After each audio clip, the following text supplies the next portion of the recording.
Electric field and आपका charges, इसका आप फॉर्मूला रिवीजन अपन लोग डिस्कस करने वाले हैं कुछ ही मिनटों के अंदर। इलेक्ट्रिक फील्ड हो चाहे फोर्स हो, दोनों ही वेक्टर क्वांटिटी होती है और इन दोनों के बीच में एक रिलेशन होता है F बराबर QE का।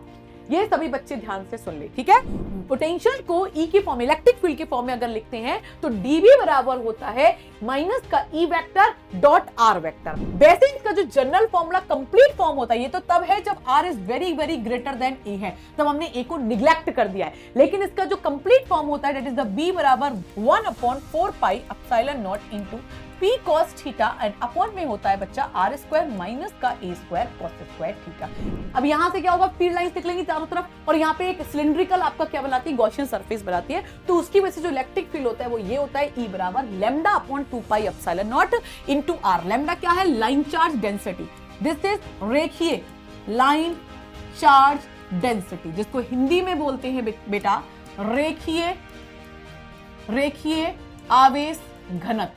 हेलो बच्चों, क्या हाल चाल है, स्वागत है KGSUD के चैनल पर। वैसे आप लोगों को टेंशन तो हो ही नहीं होगी, पेपर अभी आने वाला है मई के अंदर, है ना। अब टेंशन किस बात की है कि मैम क्वेश्चंस लगा लिए, मैम हमने थ्योरी का रिवीजन कर लिया, मैम फॉर्मूला याद नहीं हो रहा है। ऑब्वियसली भाई सबको दिक्कत हो रही होगी, फिजिक्स में इतने सारे फॉर्मूला हैं, हर एक को याद भी रखना है क्योंकि डायरेक्टली क्वेश्चंस भी पूछ सकता है, न्यूमेरिकल भी उससे आ सकता है, कुछ ना कुछ कॉन्सेप्ट भी वहां से आ सकता है। तो बेटा इन्हीं को ध्यान में रखते हुए मैं आपके लिए लेकर आई हूं रिवीजन, यानी कि अपन लोग आज बात करने कुछ ही मिनटों के अंदर इलेक्ट्रोस्टैट्स का जो आपका पहला चैप्टर यानी कि क्लास 12 का जो इलेक्ट्रोस्टैट्स आपका पूरा 3 चैप्टर 2 चैप्टर्स के अंदर आते हैं, उसका जो फर्स्ट चैप्टर है इलेक्ट्रिक फील्ड एंड आपका चार्जेस, इसका आप फॉर्मूला रिवीजन अपन लोग डिस्कस करने वाले हैं कुछ ही मिनटों के अंदर। तो चलिए यहां पर बात करते हैं इलेक्ट्रिक फील्ड एंड चार्जेस के जितने भी इंपॉर्टेंट फॉर्मूले हैं जिनको आपको ध्यान में रखना है एग्जाम से पहले, जिनका रिवीजन बहुत बहुत बहुत ज्यादा जरूरी है, बना इसके अगर जाओगे तो एग्जाम में कहीं ना कहीं फंस जाओगे। तो चलिए उस फॉर्मूला रिवीजन की तरफ हम आगे बढ़ते हैं। यहां पर सबसे पहले इलेक्ट्रोस्टैटिक्स के अंदर जो आता है कूलम्ब्स लॉ। तो बेटा कूलम्ब्स लॉ क्या होता है, अब कूलम्ब्स लॉ क्या होता है वो डेफिनेशन में तुमने पढ़ लिया होगा। यहां पर इंपॉर्टेंट है उसका फॉर्मूला क्या होता है, ये आपकी वेक्टर फॉर्म है। कूलम्ब्स लॉ की वेक्टर फॉर्म F वेक्टर बराबर 1/4 pi epsilon not Q1 Q2 upon में R square and unit vector R। यानी कि दो चार्जेस के बीच की अगर कोई सेपरेट डिस्टेंस है, यानी कि दो चार्जेस सेपरेटेड है किसी R डिस्टेंस पर, तो उन पर लगने वाला जो फोर्स होता है, उन दोनों चार्जेस के बीच में लगने वाला जो फोर्स होता है कूलम फोर्स। कूलम फोर्स का मैग्नीट्यूड भी अपन लोग याद करते हैं और कूलम फोर्स का वेक्टर फॉर्म भी अपन लोग याद करते हैं। अगर इस R यूनिट वेक्टर को ओपन करते हैं तो यहां पर R वेक्टर अपॉन में R और आ जाता है, तो यहां पर R क्यूब भी यहां पर देखने को मिलता है। तो दो वेक्टर फॉर्म में लिख सकते हैं, एक तो यूनिट वेक्टर के फॉर्म में और एक सिंपल वेक्टर के फॉर्म में। Is that clear. अगर हम सेकंड पोर्शन की बात करें इलेक्ट्रिक फील्ड, तो इलेक्ट्रिक फील्ड का फॉर्मूला क्या होता है कि किसी भी एक सिंगल चार्ज की वजह से जो चारों तरफ वो अपनी चारों तरफ जो एक फील्ड डिस्ट्रीब्यूट करता है उस पर, उसकी वजह से जो इनकी सिंगल चार्ज की वजह से किसी भी पॉइंट पर, भाई मान लो ये आपका सिंगल चार्ज है, इससे पॉइंट पे यहां भी हो सकता है, यहां भी हो सकता है, यहां भी हो सकता है, यहां भी हो सकता है, यहां भी हो सकता है, मतलब कहीं भी हो सकता है किसी डिस्टेंस r पर, तो उसकी उस पॉइंट चार्ज की वजह से उस पॉइंट p पर इलेक्ट्रिक फील्ड क्या होगा, उसका फॉर्मूला होता है E बराबर 1/4 pi epsilon not Q upon में R square into unit vector R, क्योंकि इलेक्ट्रिक फील्ड हो चाहे फोर्स हो, दोनों ही वेक्टर क्वांटिटी होती है और इन दोनों के बीच में एक रिलेशन होता है F बराबर QE का। ये सभी बच्चे ध्यान से सुन ले, ठीक है। F बराबर QE, जिसमें फोर्स यानी कि जो चार्ज हो उस पर चार्ज पर लगने वाला जो फोर्स होता है that is the Q into electric field. Is that clear. अगर हम आगे बात करें इलेक्ट्रोस्टैटिक एनर्जी की, तो इलेक्ट्रोस्टैटिक एनर्जी का फॉर्मूला होता है U बराबर माइनस का 1/4 pi epsilon not Q1 Q2 upon में R। ठीक है बेटा। तो यहां क्योंकि सीधी सी बात है, अगर फोर्स है उस पर अगर फोर्स लग रहा है तो उस पर एनर्जी भी जरूर होगी, उस पर वर्क डन हो रहा होगा, सीधी सी बात है। तो वर्क डन होगा तो एनर्जी होगी, तो electrostatic energy this is the potential energy. क्यों पोटेंशियल एनर्जी है, क्योंकि स्टैटिक है। स्टैटिक का मतलब होता है रेस्ट में, यानी कि आपका अगर जो आपका चार्ज है वो भी रेस्ट में मूव नहीं कर रहा है, तो यहां पर इलेक्ट्रोस्टैटिक एनर्जी होगी। आगे बढ़ते हैं इलेक्ट्रोस्टैटिक पोटेंशियल। तो यहां पर इलेक्ट्रोस्टैटिक पोटेंशियल का फॉर्मूला होता है B बराबर 1/4 pi epsilon not Q upon में R। ठीक है बच्चा। यहां पर ये जो इलेक्ट्रोस्टैटिक पोटेंशियल होता है इसका क्या फॉर्म होता है, जरा थोड़ा सा सुन लीजिए कि किसी भी चार्ज को इंफिनिटी से किसी r डिस्टेंस तक लाने के लिए जो किया गया वर्क डन होता है that is called electric potential. तो उसका जो इनकी जो उस पर वर्क डन हो, मैंने बोला ना कि कोई चार्ज है अगर उस पर फोर्स लग रहा है तो उस पर वर्क डन भी होगा, जो वर्क डन होगा उसकी वजह से कुछ पोटेंशियल होगा, वो पोटेंशियल होगा V बराबर 1/4 pi epsilon not Q upon में R। ये होता है सिंगल चार्ज पर। सेम अगर हम इसको E और R के फॉर्म में लिखें, यानी कि पोटेंशियल को को ई की फॉर्म, इलेक्ट्रिक फील्ड के फॉर्म में अगर लिखते हैं तो डीबी बराबर होता है माइनस का E vector dot R vector. ठीक है बच्चा, यानी कि ये डीआर वेक्टर होगा, this is the DR vector. जब इसको हम इंटीग्रेट फॉर्म में करते हैं, डिफरेंशिएशन फॉर्म है, डिफरेंशिएशन को इंटीग्रेट करेंगे तो यहां पर बी आर रहेगा, यहां पर इन्फिनिटी, बोला इन्फिनिटी से आर डिस्टेंस तक, तो यहां पर infinity to R E into D R, ये वेक्टर फॉर्म बहुत ही इंपॉर्टेंट है। और यहां पर एक इलेक्ट्रिक फील्ड का एक जनरल फॉर्म और आता है, दैट इज द माइनस का ग्रेडियंट ऑफ बी। समझ में आ गया, माइनस का ग्रेडियंट ऑफ बी। ग्रेडियंट का मतलब होता है बेटा डेल ओवर डेल आर। समझ में आ गया, यानी कि आर वेक्टर एक्स में भी हो सकता है, वाई में भी हो सकता है और जेड में भी हो सकता है। ये रही। अब अगला इंपॉर्टेंट टॉपिक आ जाता है इलेक्ट्रिक डाइपोल मोमेंट। अब इलेक्ट्रिक डाइपोल मोमेंट में क्या होता है बेटा, ये होता है P बराबर Q इंटू डी, यानी कि एक चार्ज और यानी कि यहां पर क्या होता है, दो इक्वल एंड अपोजिट चार्जेस रखे होते हैं किसी डी डिस्टेंस पर।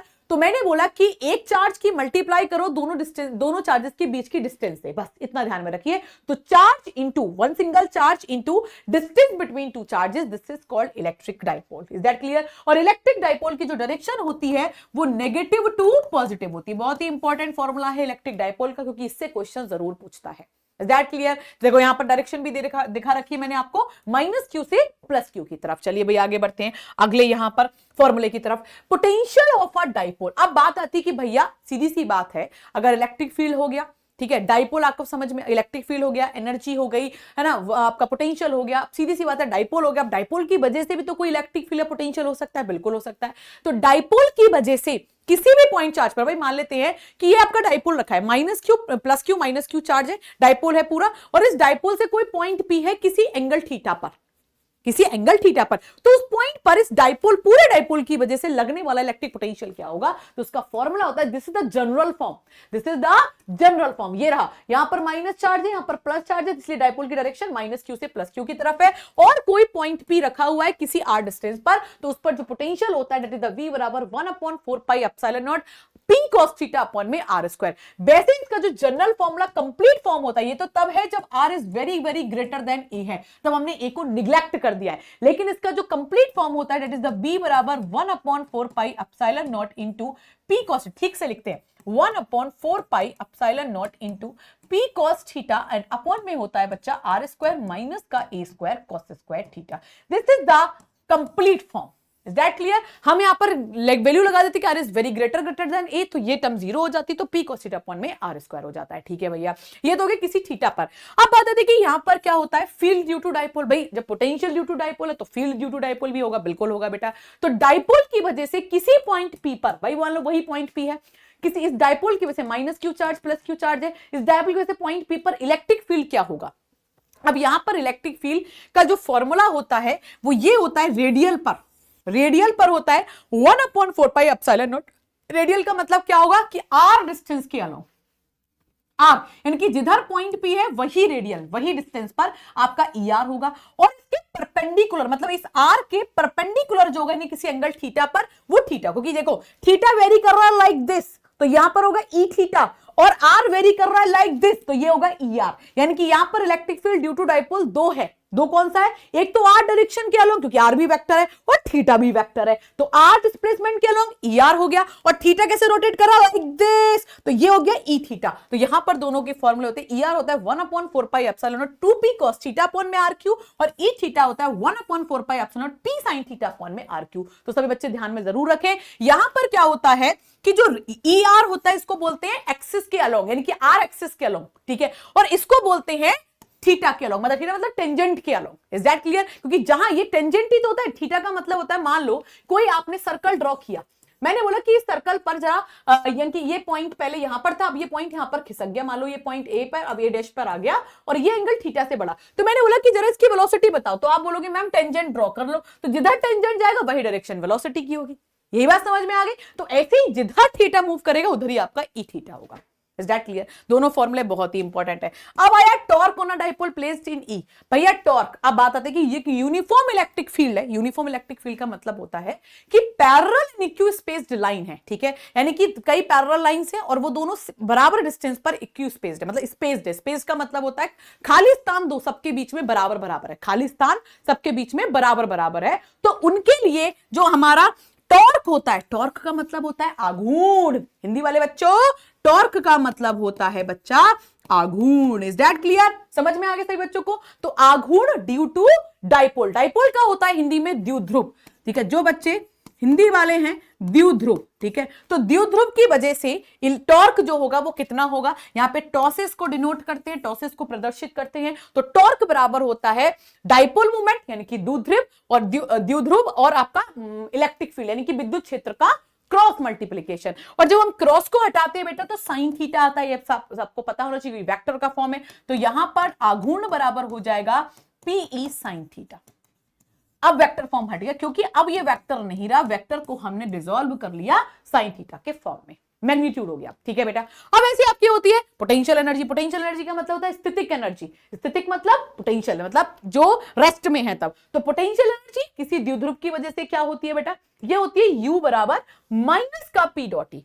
U बराबर कितना होगा, P मतलब विद्युत द्विध्रुव और आपका इलेक्ट्रिक फील्ड दोनों का डॉट प्रोडक्ट। पहले था क्रॉस प्रोडक्ट टॉर्क में और यहां पर हो गया डॉट प्रोडक्ट। यहां पर P क्रॉस, यहां पर P डॉट, ये लेकिन ये प्लस होता है ये माइनस होता है, ये बात याद रखना। यहां पर हो जाएगा U बराबर डॉट प्रोडक्ट हटाओगे वेक्टर का तो ये बन जाता है Pe cos थीटा, तो माइनस का Pe cos थीटा। ये दोनों फॉर्म आप सभी बच्चे याद जरूर रखना। चलिए भाई आगे बढ़ते हैं। अब आया गॉस का नियम, गॉस लॉ और उसके उपयोग। एप्लीकेशन का मतलब होता है इसके उपयोग। तो चलिए इस पे बात करते हैं। इलेक्ट्रिक फ्लक्स, फ्लक्स क्या होगा यानी कि विद्युत फ्लक्स, विद्युत फ्लक्स। ठीक है भाई, विद्युत फ्लक्स की बात करते हैं। फाई बराबर फ्लक्स बेसिकली होता क्या है कि नंबर ऑफ फील्ड लाइंस, किसी क्लोज कर्व से जितनी फील्ड लाइंस पास होंगी, दिस इज द विद्युत फ्लक्स। यहां पर फाई बराबर कितना होता है बेटा, ये इंटीग्रेशन यानी कि समाकलन होगा ई इंटू डीएस वेक्टर का। ई वेक्टर यानी कि विद्युत क्षेत्र का वेक्टर और सरफेस एरिया का वेक्टर। और ये बात याद रखना है, सरफेस एरिया का वेक्टर हमेशा परपेंडिकुलर, मतलब यहां पर क्या होता है, लंबवत होता है, परपेंडिकुलर होता है सरफेस के, परपेंडिकुलर टू द सरफेस यानी कि लंबवत, लंबवत किसके, सरफेस के यानी कि सतह के, सतह का लंबवत, सतह के, अरे ठीक है, सतह के लंबवत, सतह पर जो लंबवत होता है वो क्या होता है, आपका एरिया वेक्टर होता है। ठीक है, यहां पर गॉस का नियम इंटीग्रेशन फॉर्म में यानी कि यहां पर आपका समाकलन फॉर्म में ये होता है कि ई वेक्टर डॉट डीएस वेक्टर का समाकलन या integration Q enclosed upon epsilon, मतलब किसी क्लोज कर्व से निकलने वाली जो फील्ड लाइंस होती है यानी कि विद्युत लाइंस, विद्युत जो हमारी नंबर ऑफ फील्ड लाइंस निकलती है, विद्युत लाइंस निकलती है, वो किसके बराबर होगा, क्यू इनक्लोज्ड के प्रोपोर्शनल होता है। मतलब कि किसी क्लोज्ड कर्व के अंदर, किसी बंद जो कर्व है उसके अंदर जितना चार्ज भरा हुआ है उसके क्या होगा, डायरेक्टली प्रोपोर्शनल होगा यानी कि अनुक्रमानुपाती होगा। जब इस अनुक्रमानुपाती साइन को हटाते हो, प्रोपोर्शनलिटी साइन को हटाते हो तो 1 अपॉन एप्सिलॉन नॉट वहां पर इंट्रोड्यूस हो जाता है। ये बात समझ में आ गई। अब आया field of a uniformly charge ring. Uniformly charge ring का मतलब है सतह पर यूनिफॉर्म, मतलब एक समानीय, एक समानीय फील्ड क्या है, डिस्ट्रीब्यूट है, एक समानीय फील्ड चारों तरफ बटा हुआ है किसी चार्ज रिंग पर। अब चार्ज रिंग का अंदर तो मास कुछ है नहीं, है ना, अंदर कोई आपका जब मास नहीं होगा तो चार्ज नहीं होगा, जितना भी चार्ज होगा यानी कि जितना भी आवेश होगा वो किस पर होगा, सतह पर होगा। तो यहां पर इलेक्ट्रिक फील्ड होता है ये E बराबर 1/4 पाई एप्सिलॉन, किसी पॉइंट P पर 1/4 pi epsilon Q x, x कौन सी डिस्टेंस है, सेंटर से, इस चार्ज रिंग के मतलब रिंग के सेंटर से पॉइंट P की डिस्टेंस क्यू एक्स अपॉन में ये वाली distance that is the A square plus का एक्स स्क्वायर यानी कि A square plus X square की पावर 3/2। ये हो गई बेटा आपकी P पॉइंट पर electric field. Is that clear? ठीक है भैया। अब आया ई और B of a uniformly charge sphere. Ring पड़ा है, गॉस लॉ की ये सारी एप्लीकेशंस हैं। ये पहली एप्लीकेशन हो गई, ये दूसरी एप्लीकेशन हो गई कि भैया इलेक्ट्रिक फील्ड और पोटेंशियल दोनों यूनिफॉर्मली चार्ज स्फीयर पर क्या होंगे। चार्ज स्फीयर, तो जरा यहां पे देखो, चार्ज स्फीयर का मतलब है इनसाइड भी मास है और बाहर भी, यानी कि अंदर भी मास है और बाहर भी मास है। अब अंदर मास होगा क्योंकि मास से ही क्या आता है, आवेश आता है। अगर अंदर मास है तो चार्ज भी होगा, चार्ज भी जीरो अब नहीं होगा। तो यहां पर इनसाइड भी इलेक्ट्रिक फील्ड मिलेगा और आउटसाइड भी इलेक्ट्रिक फील्ड मिलेगा। तो इनसाइड इलेक्ट्रिक फील्ड क्या होता है, 1/4 pi epsilon not, this is the E inside, 1/4 pi epsilon not Q R upon में आर क्यू, यानी कि ये गॉसियन सरफेस हम लोग लेते हैं, दिस इज द मान लो चार्ज स्फीयर है रेडियस आर का, हमें अंदर निकालना है। तो अंदर का मतलब है 0 से आर बड़ा है लेकिन आर से छोटा है, रेडियस से छोटा है। तो यहां पर हमने एक गॉसियन सरफेस ले ली, this is the distance R. ठीक है, तो जो आपका यहां पर इलेक्ट्रिक फील्ड होगा, जो इस पर आवेश, जो इस चार्ज के अंदर, इस वाले आर रेडियस के अंदर जो जितना चार्ज इनक्लोज्ड होगा उसके मल्टीप्लाई आर से अपॉन में हो जाएगा, अपॉन में हो जाएगा ये जो रेडियस है इसका क्यूब। बस इतना याद रखिए। याद करने का तरीका क्या है कि जो हमने गॉसियन सरफेस ली है उस गॉसियन सतह की, उस गॉसियन सतह में जितना चार्ज भरा हुआ है वो चार्ज यानी कि वो टोटल चार्ज Q और उसकी मल्टीप्लीकेशन उस गॉसियन सरफेस की रेडियस से QR अपॉन में जो पूरे स्फीयर की रेडियस है अपॉन में उसका RQ, ये हो गया इनसाइड। अब आउटसाइड क्या होगा? आउटसाइड वही होगा जो किसी पॉइंट P के लिए हम लोग निकालते हैं, यानी कि 1/4πε0 Q अपॉन में R स्क्वायर, यानी कि रेडियस जो आपकी स्फीयर की दे रखी है उसका स्क्वायर। ये हो गया E out. Is that clear? समझ में आ गया? सरफेस पर भी वही होगा जो आउट पे होगा। सॉरी, ये ई मैंने तो ये सरफेस का बताया, अब आउट का बता रही हूं मैं। तो ये आउट में मतलब आर रेडियस की क्वेश्चन सरफेस लेंगे, है ना? आउट मान ली, इसकी रेडियस अब हमने आर ले ली, पहले हमने इस अंदर वाले के लिए आर ली और बाहर वाले के लिए भी आर ली। अब यहां पर कंडीशन हो गई कि आर क्या है? ग्रेटर देन आर है, ठीक है? सरफेस के लिए मैंने वही बताया जो पॉइंट पी के लिए बताया अभी थोड़ी देर पहले, ठीक है? अब आएगी भैया बड़ बाहर है, ये आर गॉसियन सरफेस बाहर है, तो अब क्या होगा कि फील्ड लाइंस यहां से निकल रही हैं, फील्ड लाइंस आर के साथ में भी बढ़ेंगी, आर के साथ में भी चेंज होंगी, यानी कि अब इस रेडियस पर डिपेंड करेगा, इस पर नहीं करेगा। Is that clear? तो बाहर वाले के लिए हो जाएगा ई आउट बराबर 1/4πε0 Q अपॉन में आर स्क्वायर।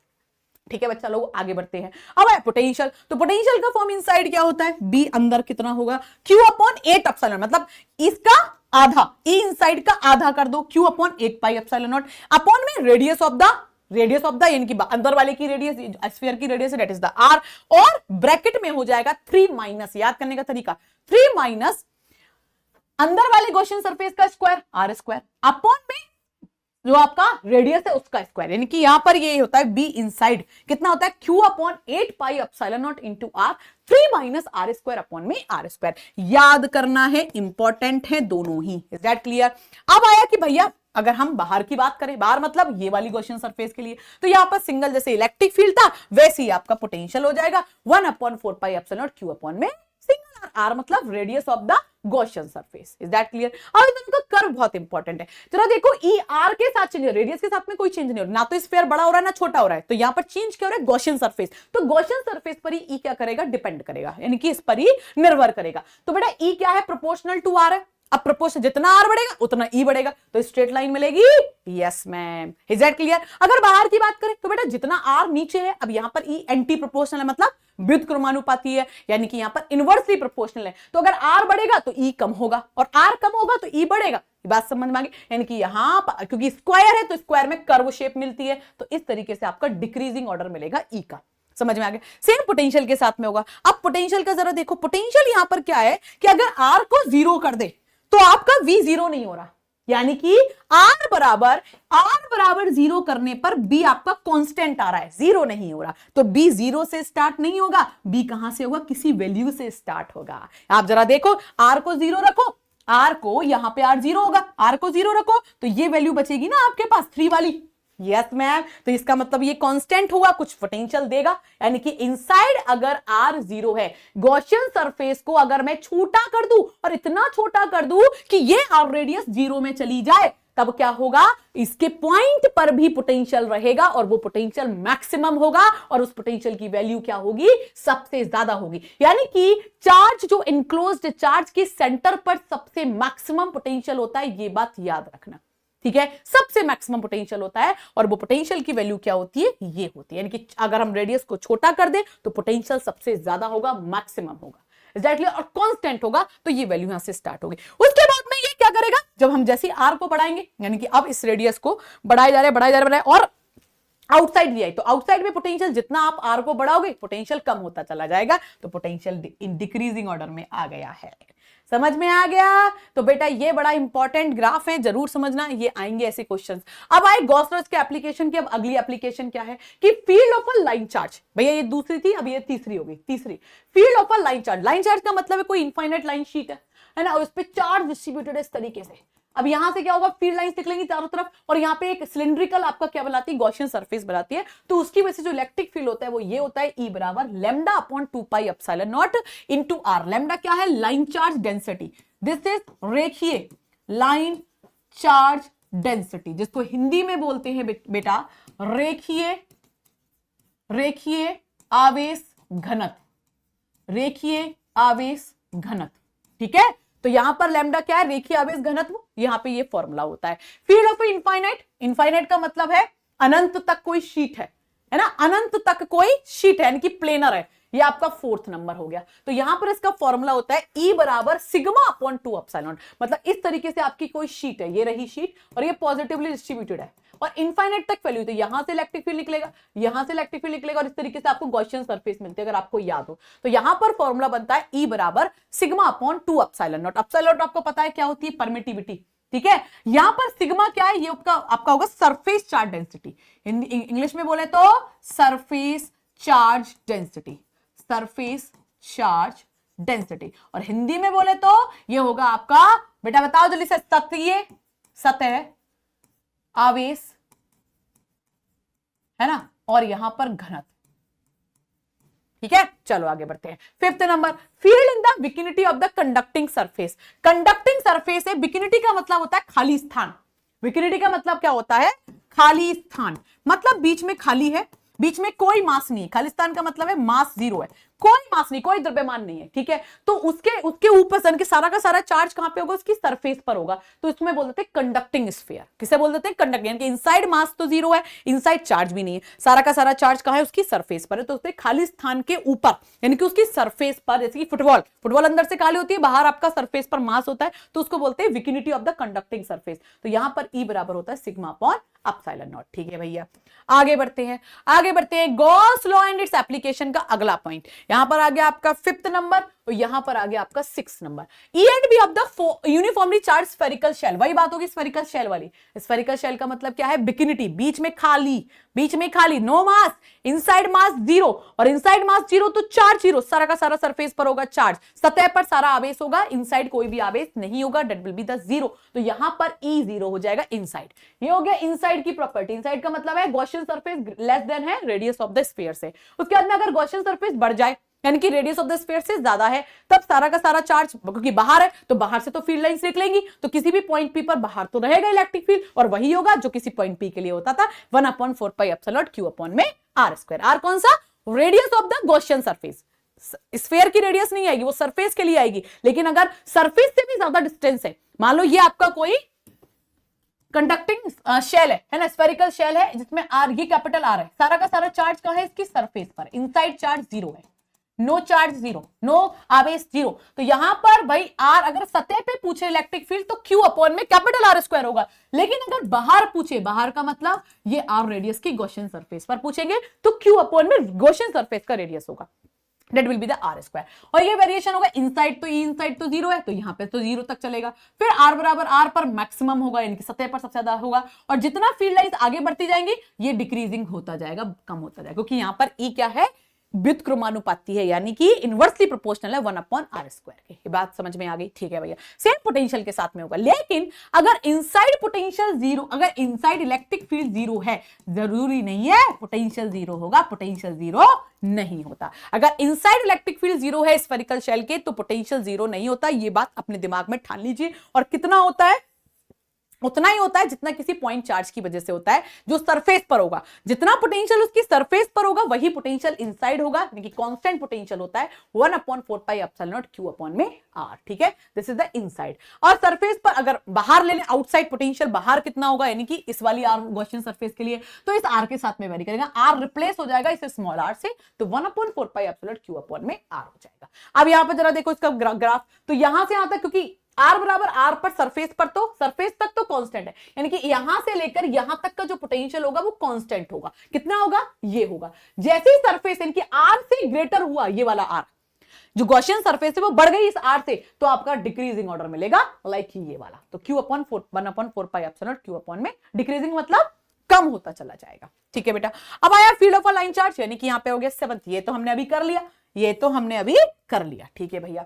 अब ये तो अगला चैप्टर, ये बात समझ में आ गई। तो बेटा बच्चों, ये है इंपॉर्टेंट इलेक्ट्रोस्टैट्स का, जिसमें हमने पोटेंशियल और इलेक्ट्रिक फील्ड कवर किया है, और ये आपके लिए बहुत ही यूजफुल सेशन होने वाला है। इनकी इलेक्ट्रोस्टैट्स का सबसे इंपॉर्टेंट चैप्टर, जिसके हमने आज सारे के सारे फॉर्मूला रिवाइज किए हैं, और तुम सारे बच्चों को ये फॉर्मूला कई बार देखने हैं ताकि आप कभी भी ना भूलो। समझ में आ गई सभी बच्चों को? तो ऐसी मैं छोटी छोटी वीडियोस आपके लिए डालती रहूंगी ताकि आपके सारे फॉर्मूला कवर होते चले जाएं और आप इनको नोट करते चले जाओ। मैम ने क्या बताया, सारे इंपॉर्टेंट फॉर्मूला में एक ही वीडियो के अंदर आपको बता रही हूं इलेक्ट्रोस्टैट्स के लिए। तो समझो इससे अच्छा ऊपर और कुछ हो भी नहीं सकता। समझ गए सभी बच्चों? तो अगला जो वीडियो आएगा वो कैपेसिटेंस के ऊपर आएगा, हम उस पर बात करेंगे। ठीक है बच्चा लोगों, तो मिलते हैं नेक्स्ट वीडियो के अंदर। और इस वीडियो को सभी बच्चे लाइक शेयर जरूर करेंगे, नहीं तो फिर अगली वीडियो नहीं आएगी। समझ में आ रहा है? तो सभी बच्चे लाइक शेयर करेंगे। मिलते हैं अगले वीडियो के अंदर, तब तक के लिए बाय बाय। और केजी सीयूटी चैनल को फॉलो करते रहिए। Bye bye, take care and all the best.